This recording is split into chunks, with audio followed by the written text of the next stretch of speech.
Go ahead. All right, folks. It's been a hot minute since our last episode, and we apologize sincerely for that.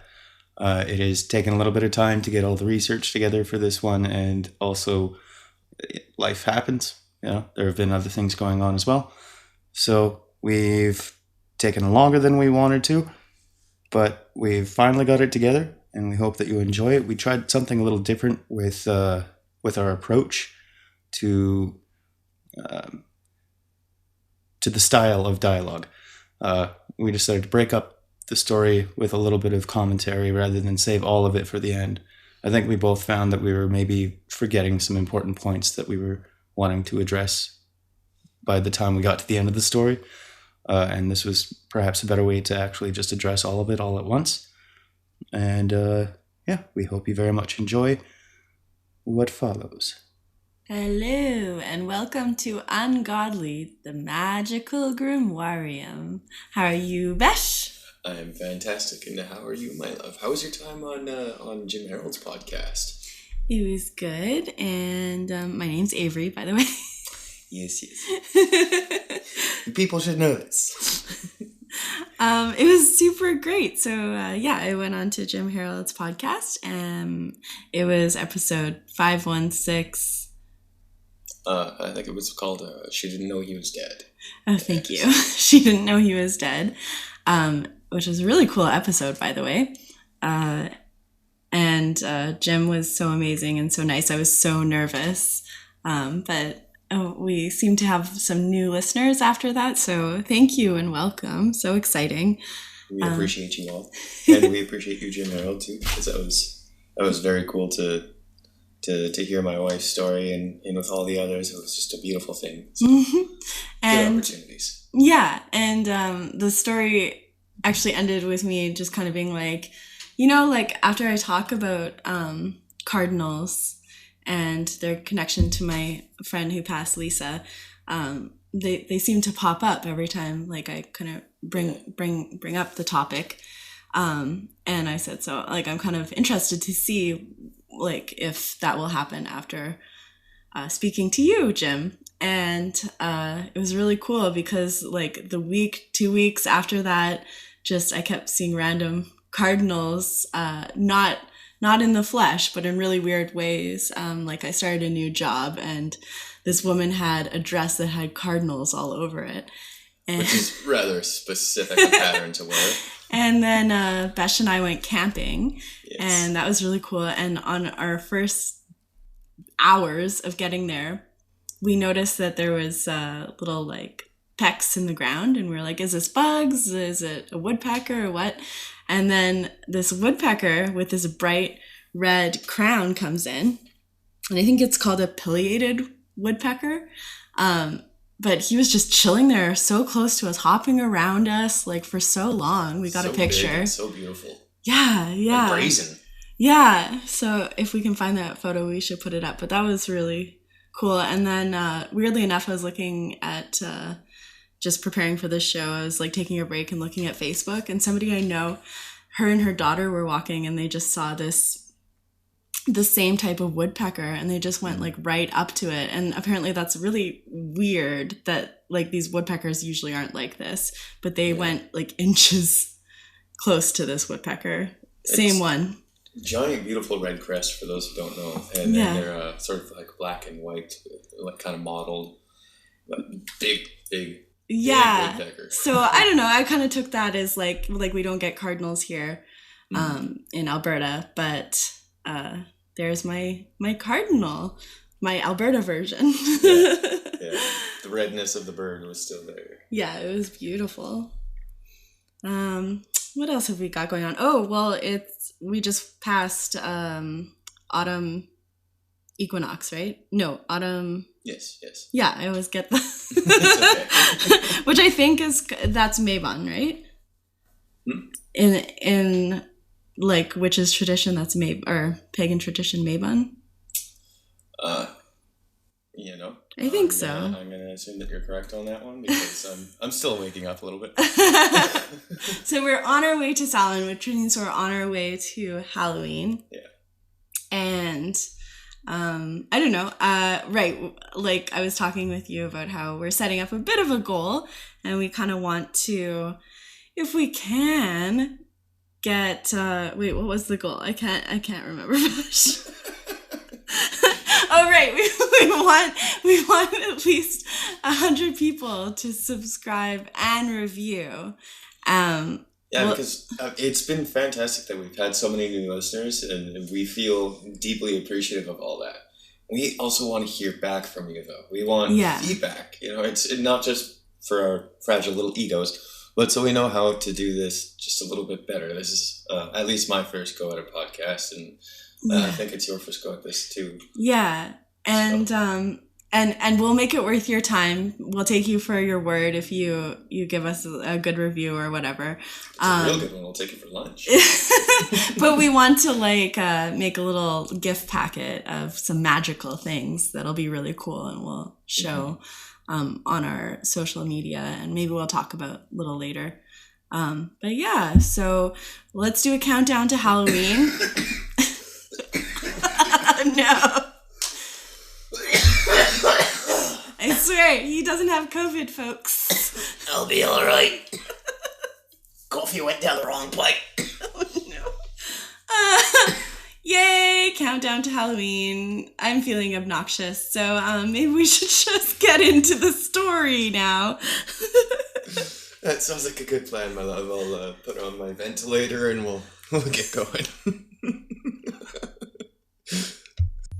Okay, so a prominent character in this, basically the main character of this story, is Tituba. And I got a lot of information besides stuff that is well known about Tituba's story from a scholarly journal article, and it is called Tituba's Confession, The Multicultural Dimensions of the 1692 Salem Witch Hunt. And this is by Elaine G. Beslaw. And in that, she has a lot of original quotes from Tituba during her confession, which I actually used in the story. Very cool. So these quotes, they were in the transcripts printed in Salem Witchcraft Papers, verbatim transcripts. That's by Paul Boyer and Stephen Nessenbaum. Nice. That sounds like some interesting source material. Yeah, it was really cool to go through. It was kind of funny because this story is so like information dense that I had to keep going between typing on my computer to looking at this journal and on my phone and like screwing up my eyes a little bit. But it was nice. It was very nice, a nice trip, a nice journey. So yeah, and with that, here is Tituba's story. Sounds good, my love. I'm looking forward to this. Tituba howled and whimpered towards the small town. Reaching the outskirts, she loped into the lights of an old chapel on the grounds of an even older castle's ruins. Its facade was all but completely black, having been mysteriously set ablaze in 1333. If it weren't for the lights, the chapel would be nearly impossible to see in the darkness. A voice came from the shadows of the arched doorway. What's wrong, child? It's conspicuous enough that there is a wolf running to my chapel. What's this howling? The shadowy figure, the bishop, held open the door for the beast. Upon entry, the wolf swiftly morphed into the form of a young woman. Tears streaming down her face, the bishop threw a blanket over her and waited for her to speak. Gone, Tituba croaked. Behenot is gone. A true wolf finished him. The bishop, standing in another off-shadow part of the chapel, dropped his head and began to moan. No, no, no, poor wretch. The predictions were right. I was to send you to watch over as Behenot spied on the Con Marie. You gave a good fight to save him. It was now her turn to lower her head. I did not have time to fight. The attack was vicious and quick. There was just a moment to grab his report, and then I ran here. The bishop left the shadows to walk parallel the sconce-lined walls toward the back of the chapel, where he started to light some candles, presumably for Behenot.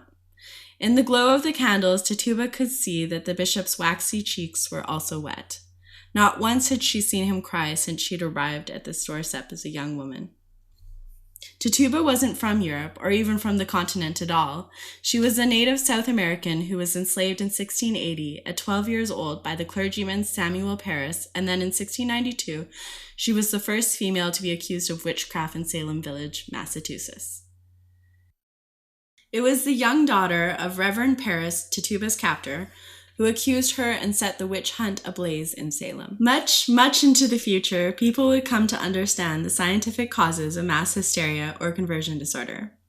Young girls and women seem to be particularly susceptible, as this group societally lacks outlets for their frustration and stress, causing symptoms such as fits, dizziness, and stomach issues. The behaviors catch on and bam, mass hysteria ensues.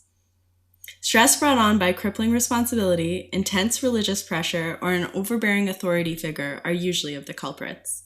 Unfortunately, in Tituba's time, folk magic, aka witchcraft, was still prominently used and added to the fire of the trials.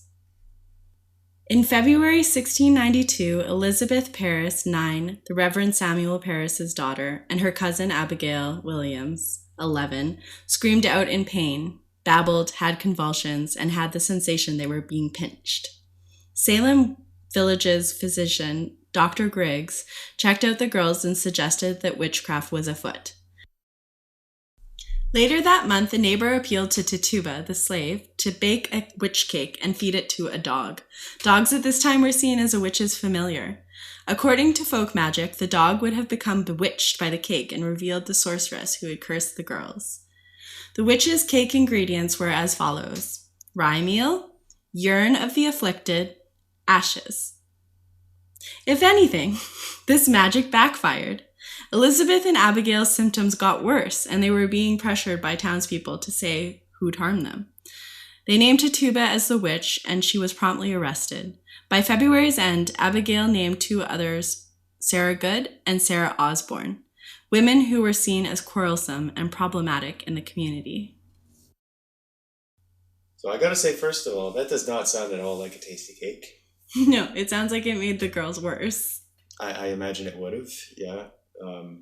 So, urine isn't actually sterile, people, if you didn't know that. That's a wives' tale.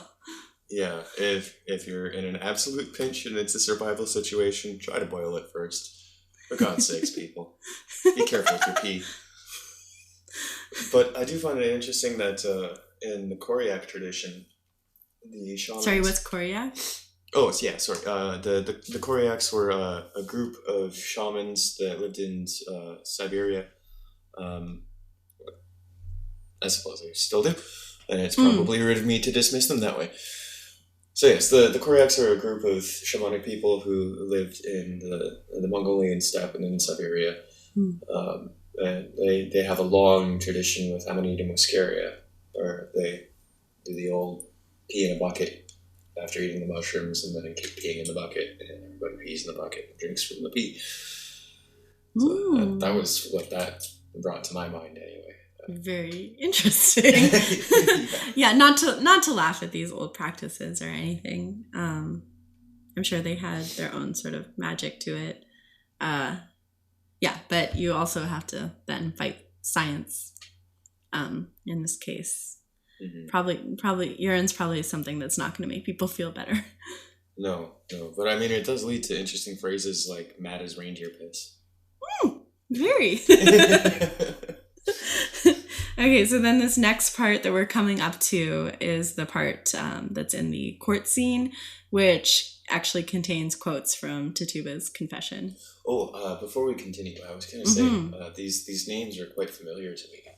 I'm wondering, are these the same characters that were mentioned in The Crucible that most of the people I believe are familiar with? Right. I actually didn't read it in high school like you, even though we went to the same high school. But yeah, I believe they are from what I know. Okay. Because he took from the author's a man. Yeah. Took from those. Yes. No, I do know this. He is a man. Took from those characters. I didn't want to just jump in with a yes without thinking that through, and I'm still waking up. But Yeah. All right. So the court scene. In Tituba's confession, she said she'd met a hog, a black dog, a red rat, a black rat, who asked her to serve them. She knew it sounded asinine, but she was doing what she had to. Reverend Paris, who had been trying to exorcise the girls through prayer, became vehement after the witch cake incident, that it was all Tituba's doing, and when she denied being a witch, he beat her to confess. Your Honor, Miss Good has a sickly-looking yellow bird, a cat, and a wolf as a familiar, and Mrs. Osborne has a bird with the head of a woman, she said in the makeshift courtroom. She was being strategic. She knew that Abigail had talked of seeing this entity, how it had morphed in the shape of Mrs. Osborne in front of her eyes, apparently. She also spoke of an evil group she'd come in contact with from Boston who included 2 women and a man. They hurt the children and lay all upon me, she said, desperate. Tituba's main strategy was to say outlandish things and to divert attention by casting the net wide, geographically speaking, confusing the hysterical investigation. Unfortunately, her imaginative accounts set off like wildfire. Both the accused and accusers extrapolated from her account and embellished with fantastical details. You see, the Puritan Society of Salem was a theocracy, where God reigned supreme, forget due process, and to object to the existence of supernatural and evil was complete heresy. In particular, though, they glommed onto the image she'd conjured of the devilish man from Boston. He's a tall man, has white hair, and wears black clothes, she said. The townsfolk said. He's tall and brown like an Indian. Nah, darker than midnight he is. Cue the original satanic panic. By blaming people outside of Salem, Tituba sought to protect both herself and other innocent people. Incidentally, Tuba was supernatural. She was a shapeshifter, in fact, of the wolf variety.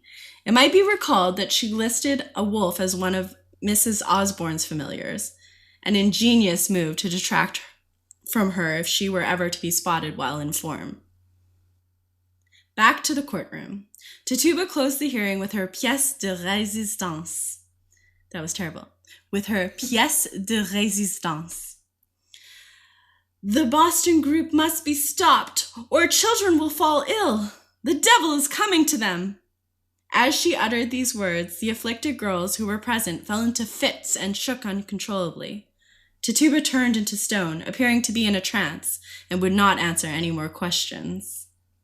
A chill ran through the courtroom, and the day's session concluded.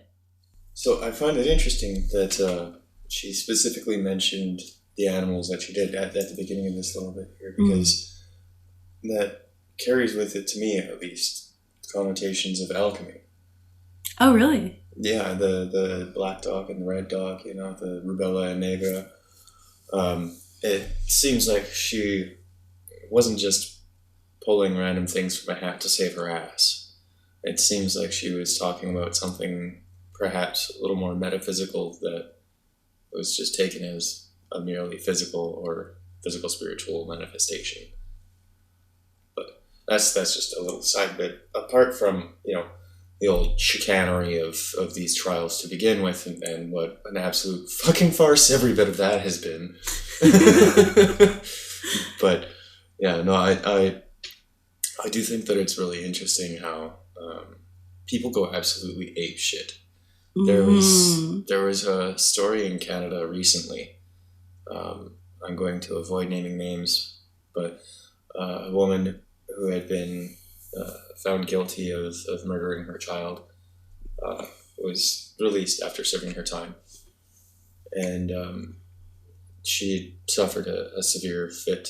I guess it was a result of PTSD and postpartum all kind of coagulating into one horrible, horrible moment. But ultimately she had served her time and she was released back into the community. And when that happened, most of Canada went nuts. And it was so telling how people would talk about how they'd rather have her head on a pike. And they're talking about this as if that was a good thing and not recognizing that they're railing against this woman for violence that they perceive that she did, with no mind whatsoever for what violence it would take for them to accomplish their self-righteousness. Sorry, say that again. They she wasn't in her right mind. Correct, but they, while being hypothetically in their own right mind, the public, yeah, they were calling for execution and burning and all this, it being at least, if not more, sadistic than the violent acts that they were so appalled by. And I find that kind of carries over with the witch trials as well. Right, yeah. Yeah. I don't know. I just find it really, really sad. And especially with the European witch trials, like, it's kind of, basically, to me, whenever I think about it, it's like using women mostly as like pawns for political or religious means. And yeah, there is an inherently misogynistic nature to it. Yeah. But I do think like that kind of comes from insanity, and like, I don't know, I always talk about how a lot of people in like higher up positions in the world, like, they're usually like psychopaths. I shouldn't say usually, but it's way more common. The people in those positions are psychopaths. And yeah, it's just really sad that people can take like some tender parts of humanity where like we're not at our best as people, but then they can really use that to create like stress and panic for like means that what they want, you know. Yeah, like I don't imagine that the CEO of Loblaw has lost any sleep when people were panic buying toilet paper. You know, it was probably just like yeah. And in Salem it was a bit different. There was like some tension because there was Salem Village and Salem Town. Right. And they were just kind of like leery of each other. And so there's already some oh my God. So much drama. Save it, for God's sake. Oh, it's recording.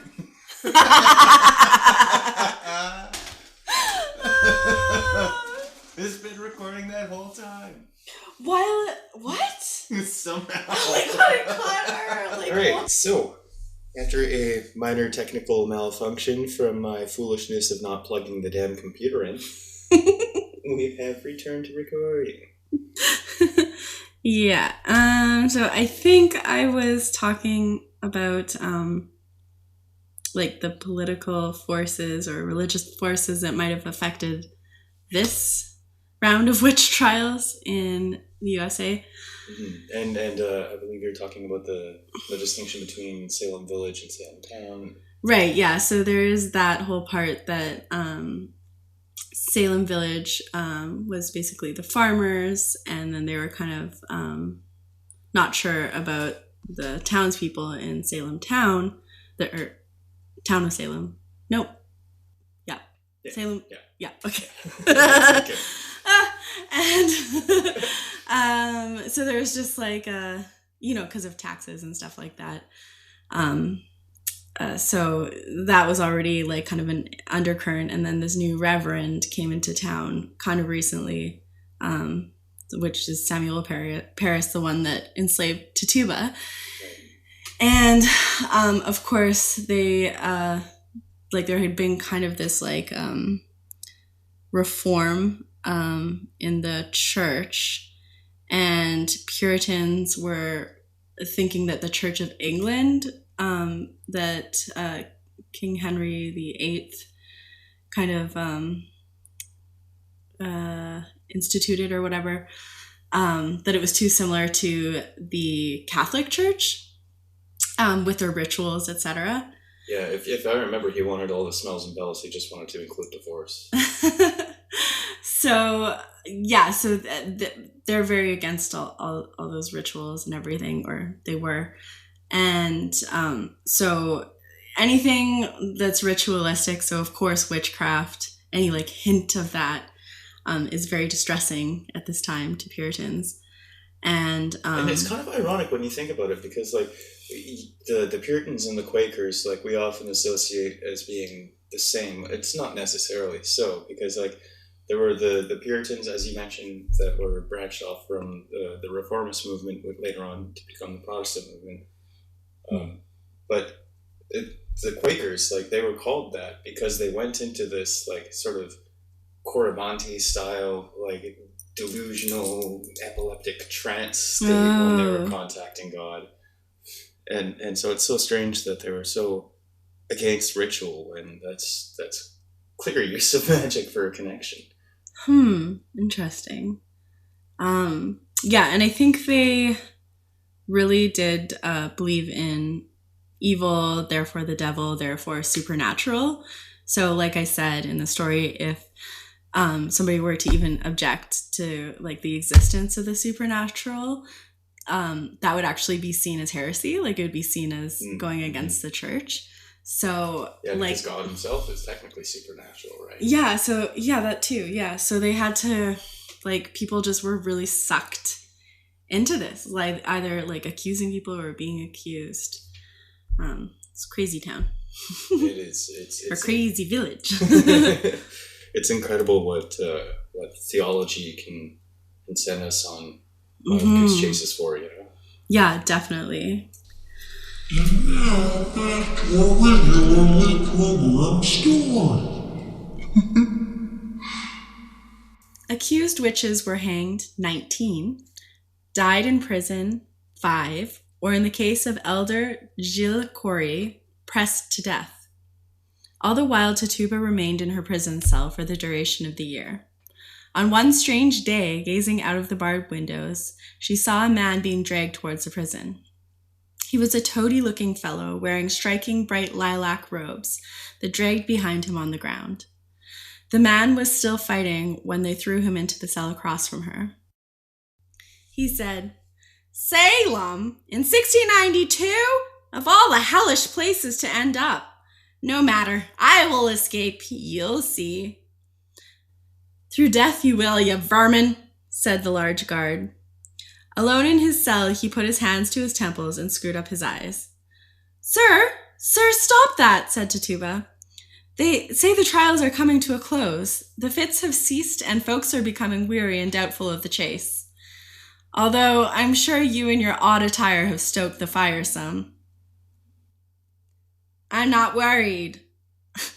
I'm focusing my intentions. You'll see. I can get out of here just as quickly as I popped in. I'm Franz Anton Mesmer. I can walk through walls, you know, and now I can time travel. Not really sure how it happened. I was gardening, of all things, and pop!" The man let his arms fall to his side, and his thoughts looked to be 100 million miles away. Tituba believed this man to be insane, and thought he was very likely not a wizard, as he seemed to be suggesting. In either case, she thought it prudent to divulge in him. She hadn't been able to talk to anyone about her secret ability, and this Mesmer person was probably going to be very quickly sentenced to hang. Tituba said, "Well, if you can time travel, you're odder than I am. I'm a shapeshifter. Some people might call me a werewolf." This caught his attention. "A werewolf? By golly, are you going to be able to get out of here?" "They don't know about my condition, of course," she said. "Actually, I'm free to go if someone pays my jail fees. But it certainly won't be that Samuel Paris, the one who enslaved me and sealed my fate." At Tituba's sad conclusion, Mesmer tutted, "Do not worry. I've met a woman time traveler, admittedly more skilled than I, Blavatsky. I'll be able to petition her to come to your aid.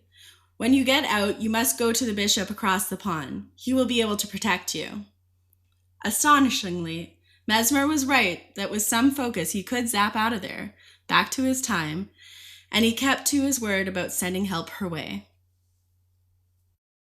So, pressed to death. With stones put on top of him.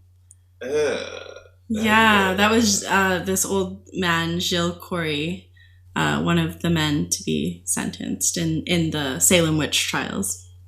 You know, like, of course I feel for him, but I almost in a way also feel really terrible for what was presumably a young executioner who had to lift the heavy stones and place them upon this old man who had done nothing wrong to the executioner. You know? Yeah, I actually read a book about sorry to interrupt so excitedly, but no, I read a book about this like old-timey executioner and just all the executions he did. He like recorded them in a black book, and it was kind of cool because the publishers of today printed it in a black book, and that's a very grim grimoire. Yeah, and you start reading it and like you're just so shocked, and then near the end of the book you just start to feel like kind of queasy, but also you're not really taking in the shock of it all. And I imagine that that's kind of how it gets for executioners, and kind of how the little breaks in the book, in his accounts, how the author just kind of explained it. Like you just kind of get immune a little bit. Yeah. There was a book that turned into a show or a movie, I can't recall, called Iceman, Confessions of a Hitman.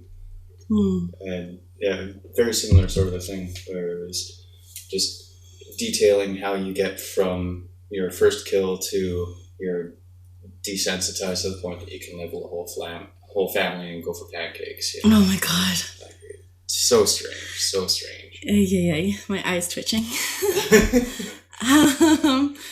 And then, yeah, of course, Franz Anton Mesmer popped in, and I got like the inspiration for this from you, Besh, who was telling me about how he went a little bit crazy. This is the guy who was started mesmerism, even though he didn't really like the term.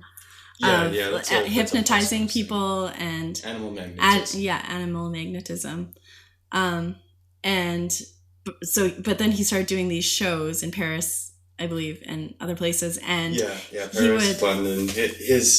His ego was a problem. And he would go a little crazy with it, and he actually wore these lilac robes, like in the story. Mm-hmm. At first in my head, I pictured like bright blue robes, and like it seemed like it would be something like that. And then I Googled it, and I actually found the color, and it was bright lilac robes. So that was cool. It was kind of what it was, similar kind of feel in my head. Mm-hmm. Just like really ridiculous. And so he would bounce around on the stage, like you said, and then he would like bop people on the head with wands. Yeah. And be like, "You're cured." Yeah. He was almost like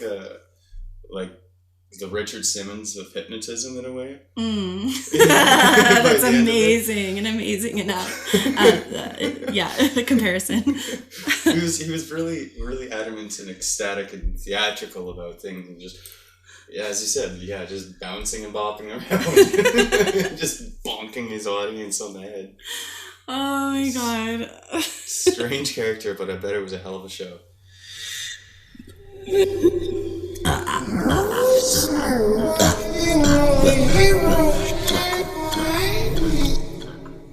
Years later, Tituba stared at the bishop in awe.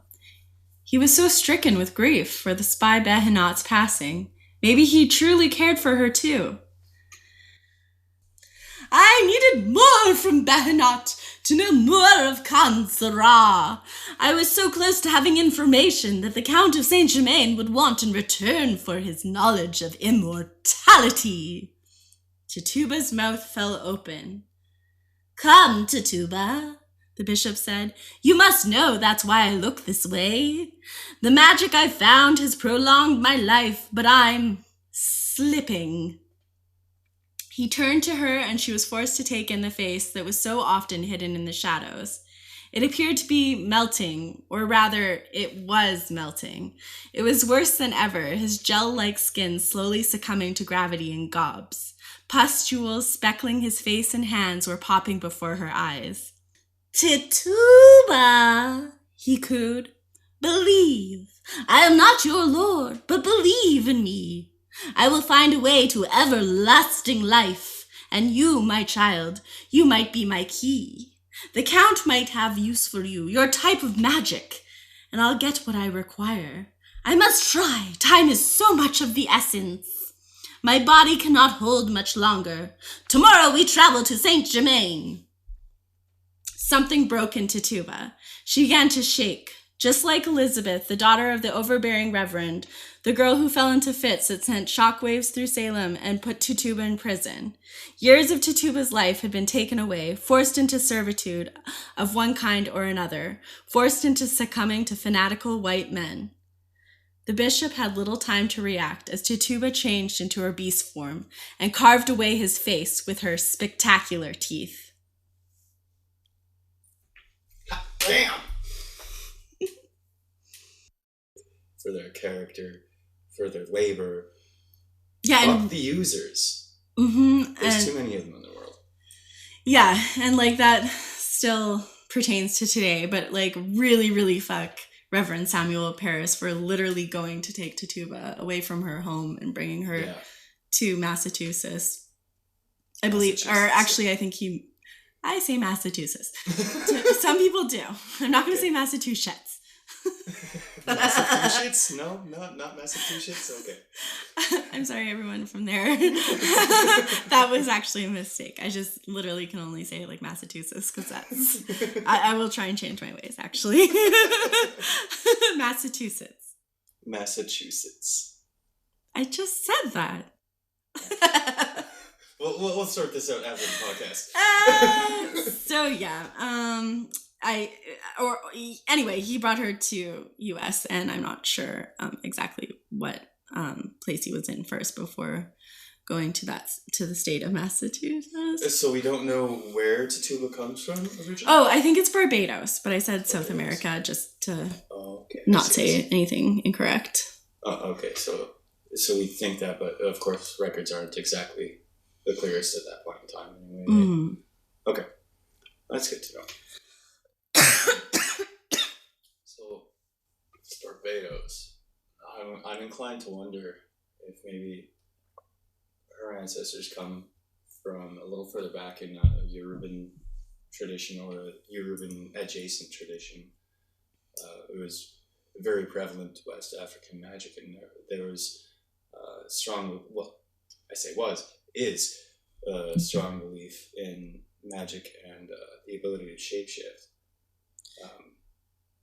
which I find absolutely fascinating. I was actually going to mention, there's, I'm sure a lot of people already know about this, so sorry if I'm wasting your time on this one, but I didn't know about this, and I found it absolutely fascinating.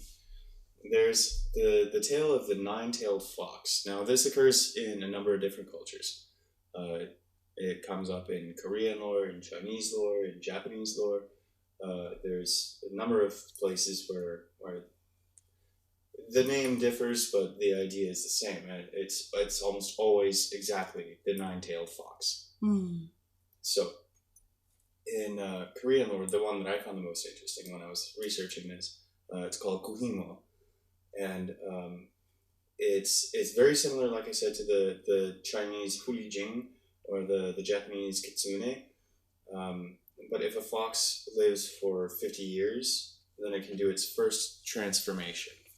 Now, the idea behind this is that it becomes not necessarily human right away, but it can cleverly shift into seeming to another being like something other than a fox. Right? But a fox can only become a kuhimo by living for 1,000 years. So they have to be so clever that they evade all form of peril for that long. So they have to actually utilize this ability sufficiently to get to the point of actually becoming a kuhimo, just by being a very old fox. Very cool. And it sounds to me almost like Tituba was perhaps in her own way a very old fox.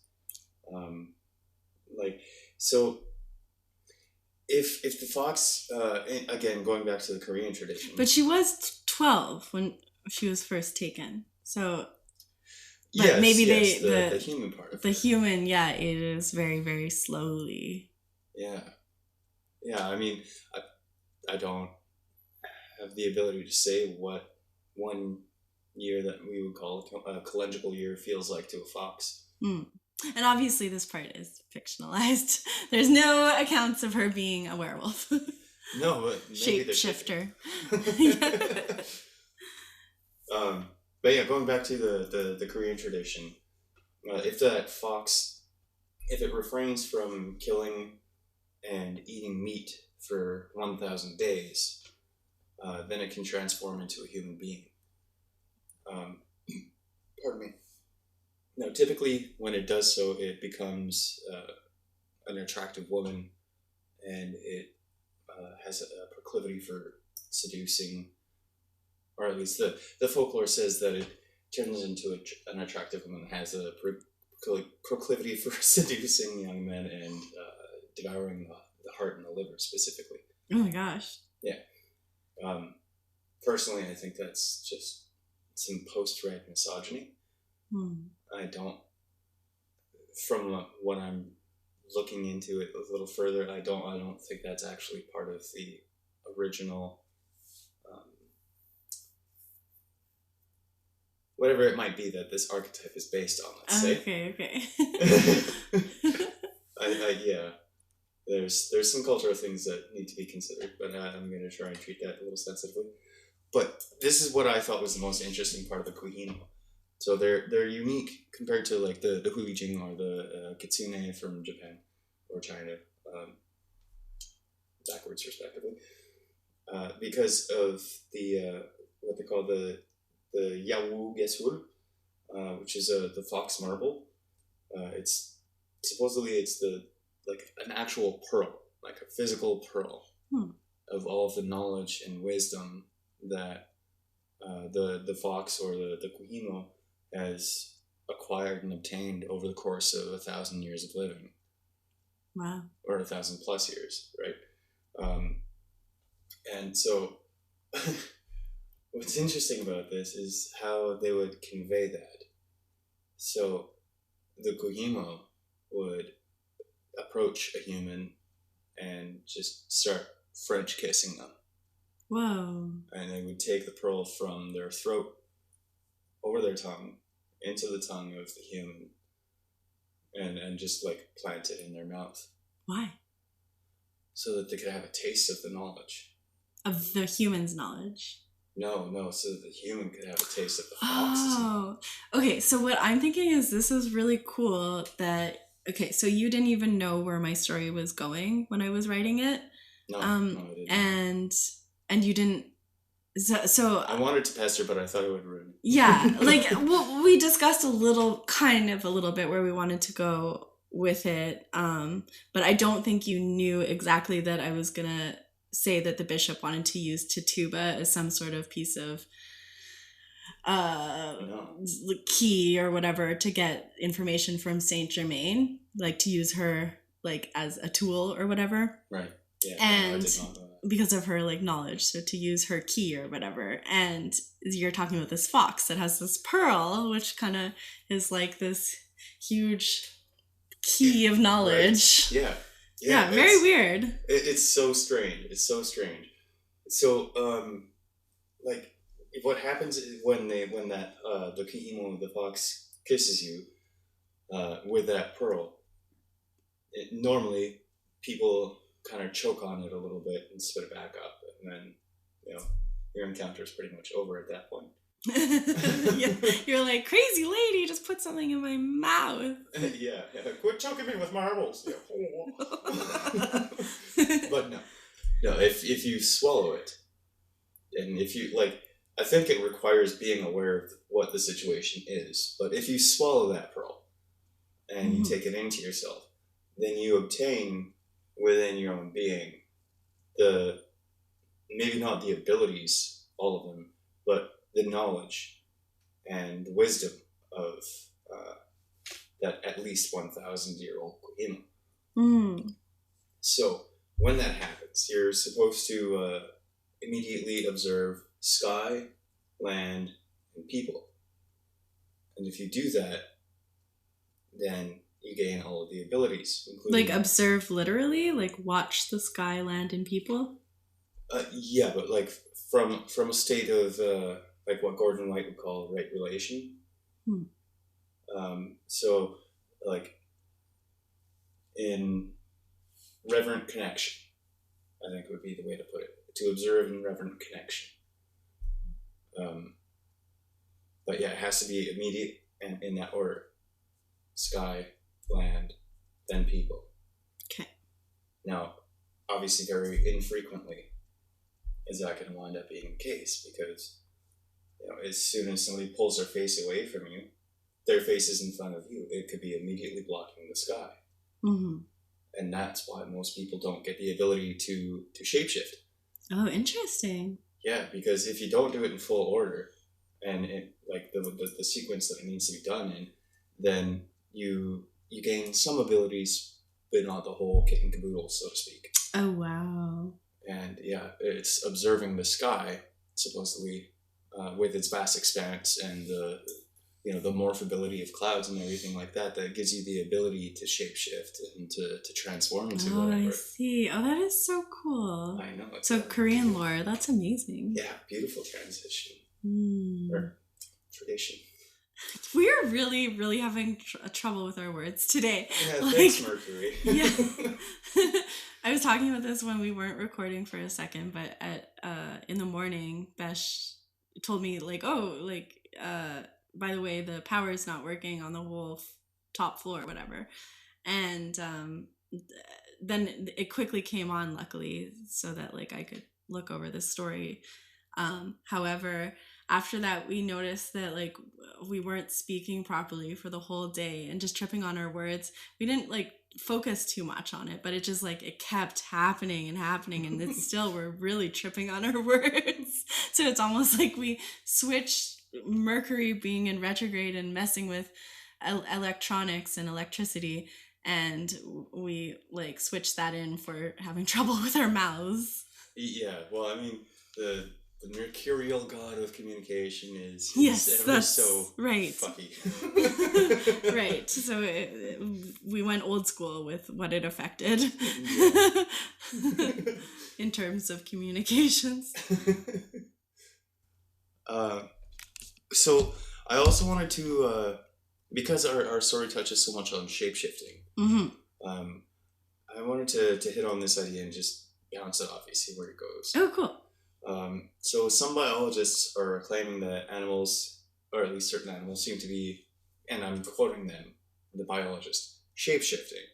What? Yes.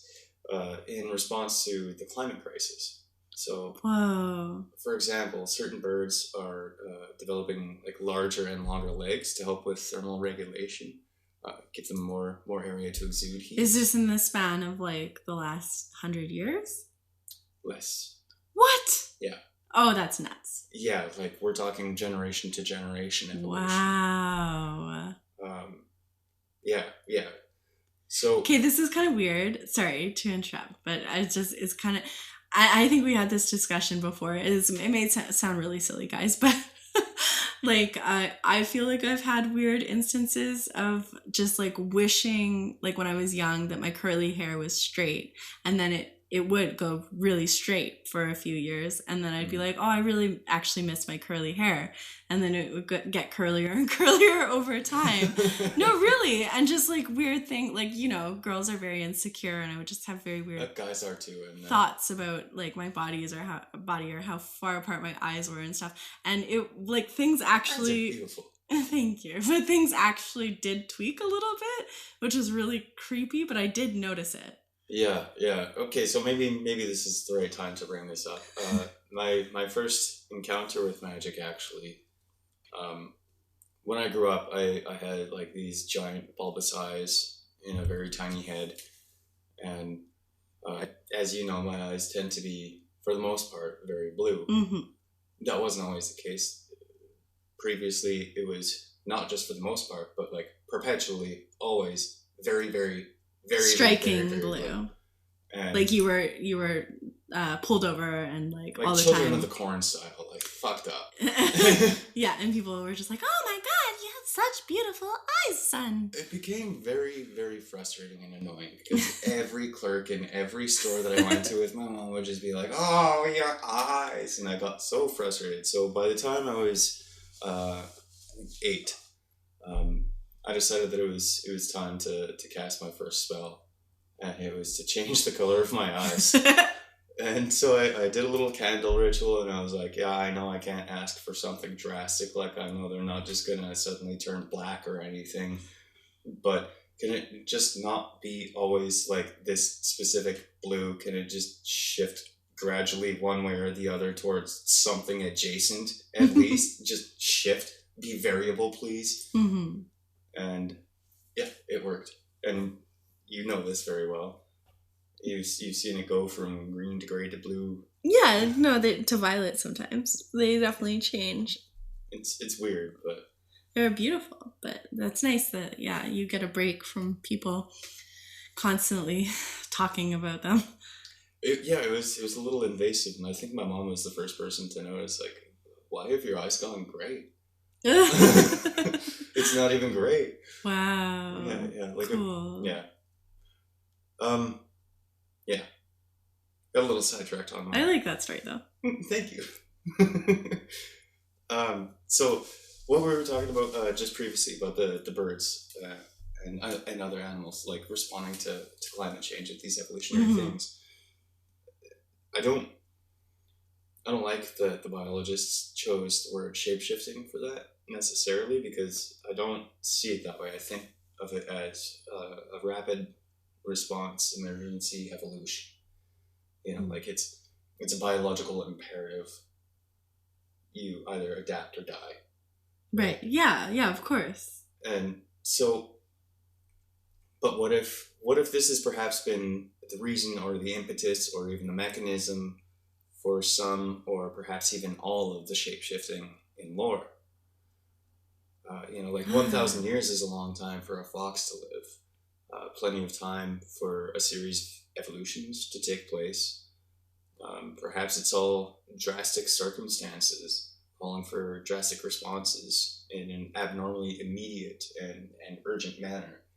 You know, like responding to different crises. Like maybe there were perhaps other climate crises in the past that we could respond to, or perhaps it was something more immediate and well, this is very immediate. The climate crisis is seriously fucking immediate, but more pinpointed.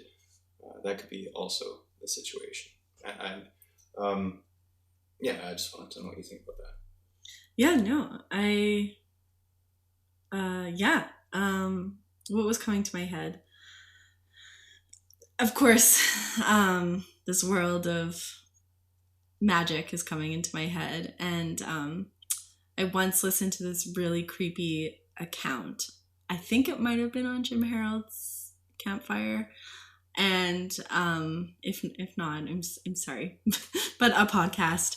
And this person, when they were little, their parents had brought them to this viewing of a family that was gonna speak to this small intimate group of people, and apparently they just looked very dead in their eyes, and like just this darkness was cast over them, and they basically were like, we're pretty much vampires, like we do feed off of energy, and that's how we survive. And just this little person, just of course impressionable, but they also were like, it's something like I'd never felt before.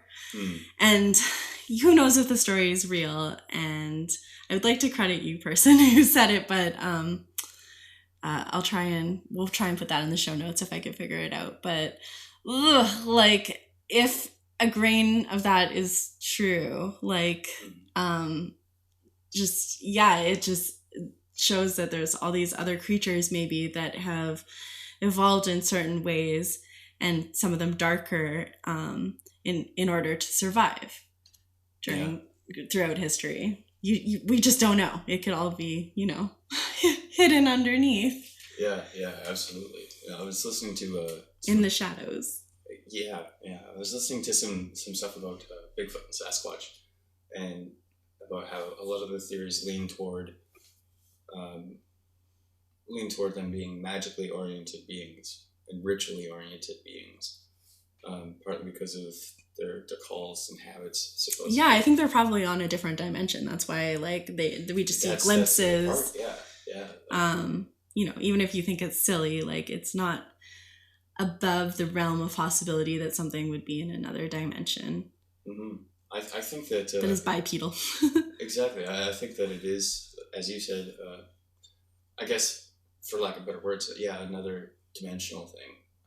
Like, it's an alternative possibility of where our genetic branching off could have gone. So they share the same genetic history as us, but not the same genetic future.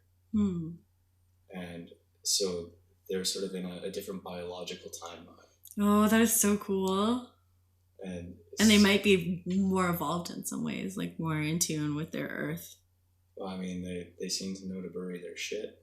They're doing a lot better than a lot of human campers that I know. But I think it's really interesting to think about these possibilities, and that I don't know, humans have this ridiculous notion. Like, I love Noam Chomsky in some ways and hate him in other ways. It's so absurd to assert that humans are the only ones who have language. Mm-hmm. Like, how ignorant could you be to the rest of the world? Yes, of course animals have language. It's just as ignorant to me to say that we're the only ones who have magic. And fair. I think that, all sorts of birds show tons of magic. Oh my god, they're such little, like, what, nymph? Is that the right? Yeah, like little nymphs. Mm-hmm. Pixies. They're pixie-esque. Yeah. And dryads and things like that as well, too. Very curious and also, like, mischievous. I'm thinking of a magpie in particular. I love magpies these days. Oh, yeah. I salute the magpie every day. The people who know why know why. And it's gotten to the point that magpies across the city actually recognize me, as you saw today when we were out. Really cool. So I'm sorry to bring this back up, but in reference to your story from Jim Harold's wonderful podcast, The Campfire, when she passed over, Lisa, my friend. Lisa shapeshifted into Cardinal for you, or into red birds as a sort of general thing. Or she spoke with Cardinal and got consent to deliver a message by, physically just being around me. That's perhaps a very good and useful distinction here, because another thing I wanted to mention is my dear friend Katie, who is a wonderful artist and musician. She recently passed away, and you were of course there with me for her funeral service, which I appreciate dearly. Of course. And you noticed that she also seemed to have shapeshifted or made a contract with... Actually, I think it was your friend Mike who said it first. Oh yeah. I think you might be right. It was Sir Noble of Charleswood who had noticed that she seemed to have become wasps. Or wasps and other triflesome bugs. Right, yeah, one came right, we were holding hands and it came right there, and then he was like, oh, Katie, maybe. Yeah, wants to meet your wife. Yeah. And I was just thinking about that, and out of curiosity, if something horrific happens and somehow I lose you soon, what animal do you think that you would choose if they consent to communicate to me through? This is a difficult one. I think, okay, the obvious choice is magpies. The problem with that is they're so prevalent here. And already very communicative. Yes. So, like, they would have to do some really insane stuff on the regular to get your attention, which might be hard for me to organize. I have another problem with this, which is that I did a ritual with a nameless spirit, and that's one of the ways that they've chosen to communicate with me too. Oh, there we go. I hope that it's not like your future past, but well, you know what? Maybe that's why he didn't get a name. I don't know. We see blue jays together a lot, even though they're quite rare here. That's true. But when we're out and about together, so maybe I would go with that. Okay. How about yourself? Corvids are hard not to choose. I mean, they're so intelligent and so capable. Mm-hmm. But no, I think that if I was going to, and it doesn't have to be an animal too. You like it could be a plant or purple cars or that's true. Like Carrie still speaks to me sometimes through Rowan trees. The ones with the berries. Yeah, that's right. I think that if I had to choose, if it was to be an animal, I would rather communicate with you through a coyote or a fox, because you're not as likely to encounter them in an urban environment. Mm-hmm. And even though we seem to. Yeah, we do. Yeah. Well, that's what happens when you live in high strangeness. Yeah, if it was a plant, I think it would be like some sort of alien-looking flower that you've never encountered. Something that just says, blah, look at me. Yeah, right. Perfect. Yeah. Well, I'm not sure if I got much more brain capacity on this one. Well, that was really cool. I really enjoyed that. I wasn't quite sure where we were going, but it quickly became apparent that we were focusing on shape-shifting. Yeah. Which is the essence of this story. She's a shapeshifter. Well, sorry, I shouldn't say the essence of the story. The essence of the story is the real Tituba and all that she went through and how she survived through it. And she actually did receive bail from somebody who was not listed, so we don't know who paid her bail, but she did survive the witch trials. Yes, which is fantastic, and unfortunately, slim minority of stories. And it's like shapeshifting, I think, is an interesting concept, partly because of how we as humans don't always do the best at being adaptable and changing to changing circumstance and facing new information with flexibility.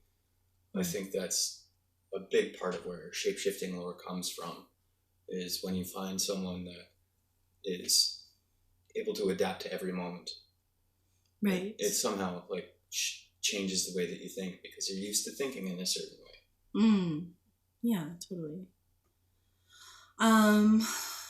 Talking about changing and newness, there is a possibility, because we've never stayed anywhere haunted, that we're going to have an opportunity to do that, to get together, but like specifically to go somewhere haunted, to stay there. Have you done that?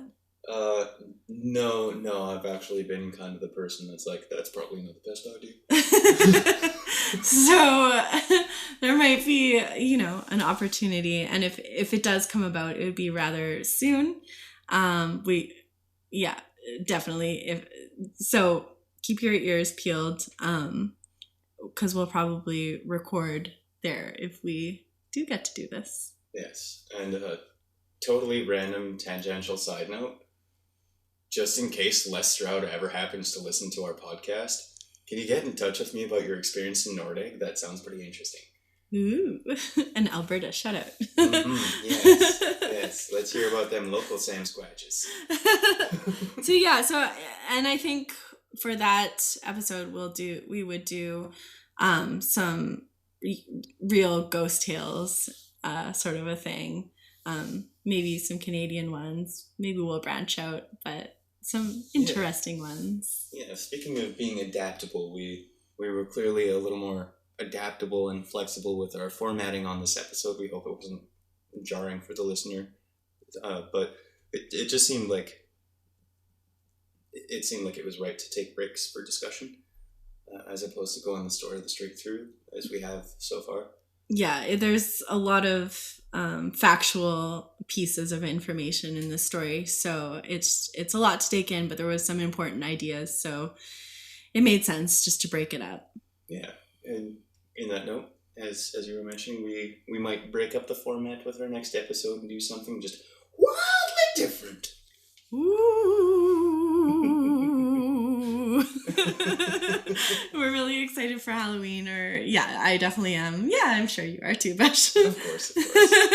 And if you want to join us in our countdown to Halloween, please leave a review if you can, and rate, and let us know. And when we have something prepared, you will get a shot at winning a little bag full of magics. That's right. Maybe not necessarily a bag, but a thing we put together for your pleasure. It's something magics, and when we say that, we actually mean it. It'd be cool. Definitely. And effective. Take care. And enjoy your 32 days to Selene. You can check us out at UnGodly-Podcast. That's on Twitter, and on Facebook and Instagram, it's at un.godly-podcast. All right, thank you. Take care, folks. The following is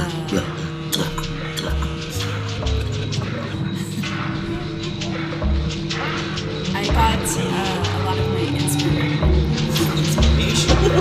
Oh my goodness, man. Keep that up.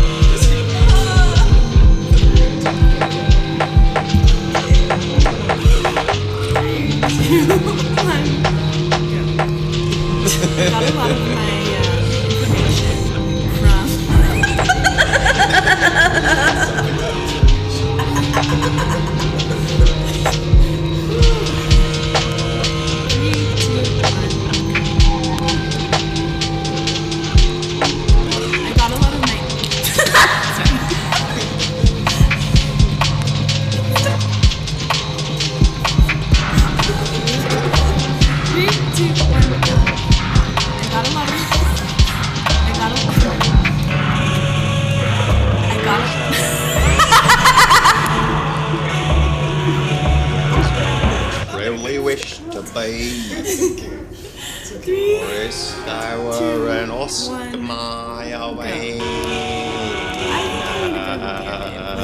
have that one that we're supposed to share together.